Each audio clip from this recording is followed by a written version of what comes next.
নমস্কার, আমি একটি কবিতা বলবো। কবিতাটার নাম গোঁফ চুরি। লেখক সুকুমার রায়। হেড অফিসার বড় বাবু, লোকটি বড় শান্ত, তার যেমন মাথার ব্যামো কেউ কখনো জানতো। দিব্যে ছিলেন খুশ মেজাজে, চেয়ার খানি চেপে একলা বসে ঝিমঝিমিয়ে হঠাৎ গেলেন ক্ষেপে।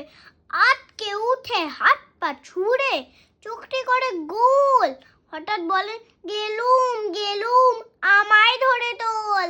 তাই শুনে কেউ বদ্যি ডাকে, কেউ বাহাকে পুলিশ, কেউ বা বলে কামড়ে দেবে সাবধানে দে তুলিস।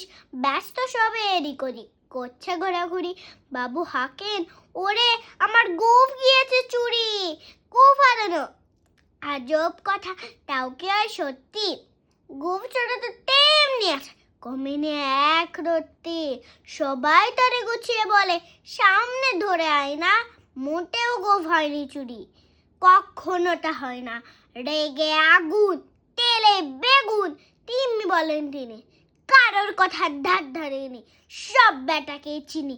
নোংরা ছাটা খ্যাংরা ছাটা বিছড়ি আর ময়লা, এমন গোঁফ তো রাখতে যায়নি শ্যামবাবুদের গয়লা। এ গোঁফ যদি আমার বলিস, করবো তোরে জবাই। এই না বলে জরিমানা করলেন তিনি সবাই। ভীষণ রেগে বিষম খেয়ে দিলেন লিখে খাতায়, কাউকে বেশি লাই দিলেন, সবাই চলে মাথায়। অফিসের এই বাদরগুলো মাথায় খালি গোবর। গোঁফ চোরা যে কোথায় গেল কেউ রাখেন খবর। ইচ্ছে করেই ব্যাটাদের গোঁফ ধরে খুব নাচি, মুখগুলোর মুন্ডু ধরে কোদাল দিয়ে চাচি। গোঁফ কি বলে তোমার আমার, গোঁফ কি কাটার কেনা?